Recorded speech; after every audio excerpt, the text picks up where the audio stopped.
Hello and welcome back to the class of NEBOSH IGC. Hope every understand our previous two element of this course. Now we are starting element number 3, which is managing risk, understanding people and processes. So let's start.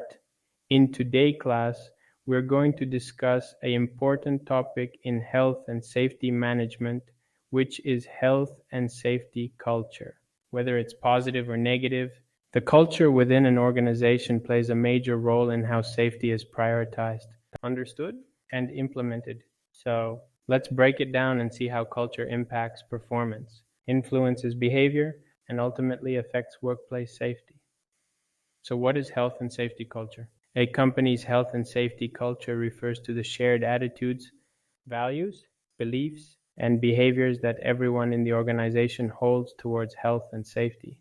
Essentially, it's the way safety is viewed, approached, and integrated into daily tasks and decision-making processes. A culture can be positive or negative, and this distinction has a direct impact on workplace safety performance. Let's check the positive health and safety culture within the organization. In a positive safety culture, everyone, from senior management to frontline workers, believes that safety is important. Here are some key indicators of a positive culture. Safety is considered in all decision-making processes, whether it's during the planning of operations, setting budgets, or managing resources. People work safely because they want to, not because they are forced to. Safety is a personal responsibility that workers take pride in. A positive culture is contagious. Peer influence plays a huge role. When most people believe in safety and work accordingly, others naturally follow suit. Example, imagine you're in a company where everyone wears their protective gear without needing reminders, and where senior management regularly checks in on safety standards. This kind of environment fosters trust, mutual respect, and a strong commitment to safety. And the next we have negative health and safety culture. A negative safety culture can have disastrous consequences. In this kind of environment, safety is not seen as a priority. It's something that gets brushed aside or neglected, especially during tight deadlines or financial pressures. Workers only comply with safety rules when they feel they have to. They fear punishment or getting caught, but don't inherently value working safely. Peer pressure can also have a negative influence. When a majority of workers don't prioritize safety, others feel compelled to follow that pattern. Example, if you walk into a workplace where safety protocols are only followed when the supervisor is present, and where incidents and near misses are brushed under the rug, this is a clear sign of a negative safety culture. In such environments, accidents and incidents are more likely to happen. So new topic is the relationship between culture and performance, or we can say what is difference between positive and negative health and safety culture. So how does culture influence performance? It's simple. The stronger and more positive the safety culture, the better the safety performance. In a positive culture, safety is integrated into every aspect of the job, reducing accidents and promoting a healthier, safer work environment. In contrast, a negative culture leads to higher accident rates, absenteeism, and non-compliance with safety regulations. Indicators used to assess culture include accident rates and how well incidents are investigated. Sickness and absenteeism rates. High levels of absenteeism might suggest poor working conditions. Staff turnover, when employees frequently leave. It might be due to a lack of safety in the workplace.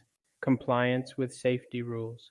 Are people following the rules, or are they cutting corners? Worker complaints. If employees are constantly raising concerns about conditions, it's a sign that the culture isn't working. So move to the next topic, the influence of peers. Another powerful aspect of safety culture is the influence of peer groups. When people work together, they naturally form groups, and within those groups, there's always an element of influence and a hierarchy. This is known as the pecking order. Within this social structure, certain norms of behavior are established.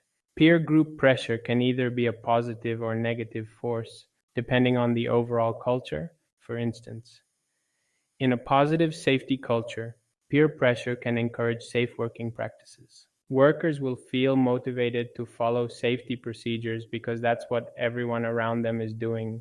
In a negative safety culture, peer pressure may encourage shortcuts, unsafe behavior, or ignoring safety protocols. Workers may fear standing out or being ridiculed if they follow safety rules when others don't. Harnessing peer pressure for safety. The good news is that peer group pressure can be harnessed to promote positive safety-related behaviors. By cultivating a culture where safety is valued and respected, organizations can encourage workers to not only follow safety rules themselves, but to encourage others to do the same. When safety becomes the norm within peer groups, the entire organization benefits from safer practices and a stronger safety culture. And next topic, we have how to build a positive safety culture. So, how do we build and maintain a positive safety culture? It starts with leadership. When senior management is visibly committed to safety, it sets the tone for the entire organization. This includes making safety a priority in all decisions, involving employees in the decision-making process, ensuring there's open communication around safety concerns, providing regular training and reinforcing the importance of safety protocols, recognizing and rewarding safe behaviors, which reinforces the idea that safety is everyone's responsibility. It's about creating an environment where safety is part of the everyday conversation and where workers feel confident in reporting hazards and near misses. So overall, a company's health and safety culture is one of the most important factors in managing workplace risk. Whether the culture is positive or negative will determine how safety is perceived and practiced across the organization. By building a positive safety culture, organizations can reduce accidents, improve morale, and create a safer working environment for everyone. Okay, so let's move to next topic, improving health and safety culture. In this topic, we'll be focusing on improving health and safety culture within an organization. A strong safety culture doesn't happen by accident. It requires commitment, leadership, and effective communication.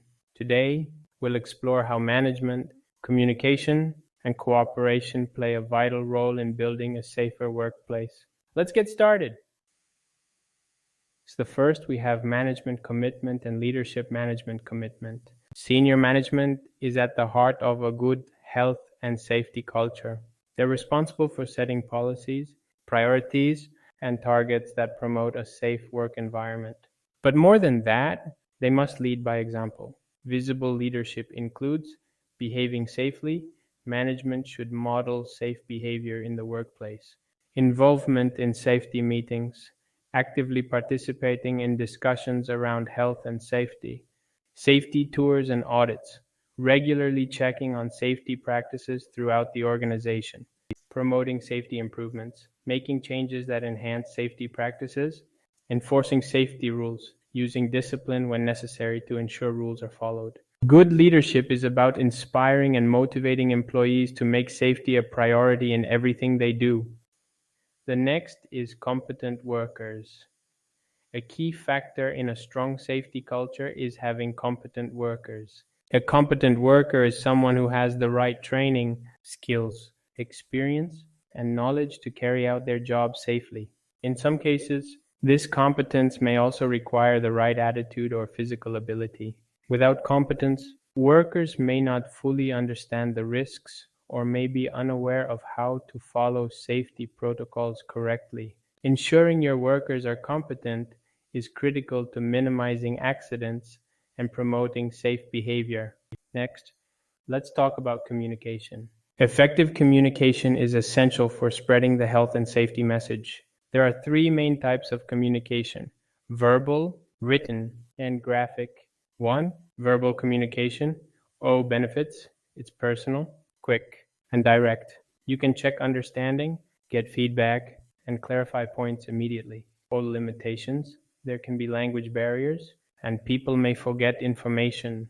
Without a record, important details could be lost. 2. Written communication.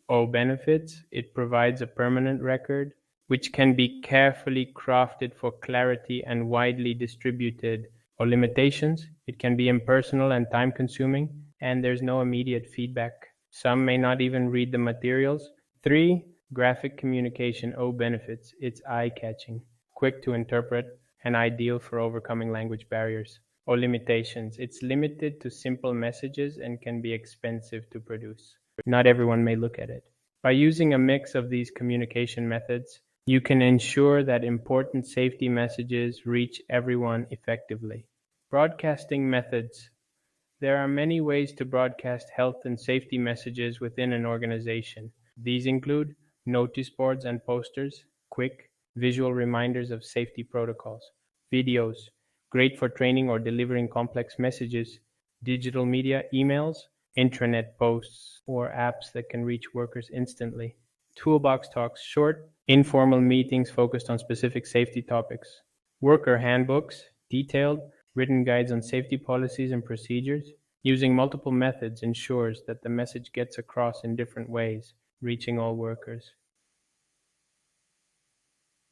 The next topic we have cooperation and consultation.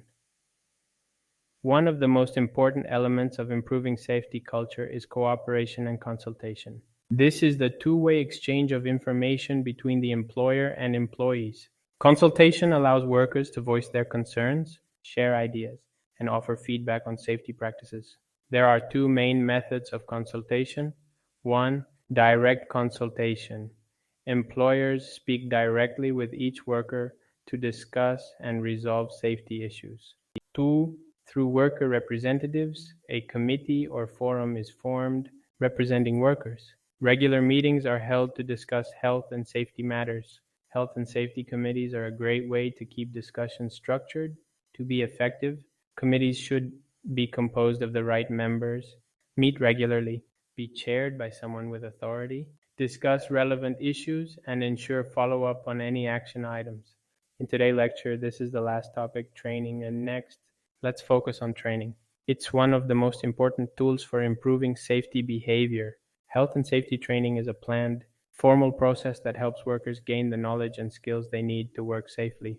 Without training, workers often resort to copying others or doing the job the way they think is best, which can lead to unsafe practices. Proper training helps workers understand hazards and risks, safety rules and precautions, emergency procedures, who to contact if they have concerns, their personal responsibilities when it comes to safety. Training should be provided in a variety of situations, including induction training for new employees or when starting in a new role, job changes, when a worker's role changes, introducing new hazards, process or technology changes. New machinery or work processes may introduce unfamiliar risks. New legislation. When legal requirements change, workers must be trained on how to comply. Induction training, in particular, is essential for new workers and covers topics like the organization's health and safety policy, emergency procedures, site-specific hazards, and safe working practices. Improving your health and safety culture is a continuous process.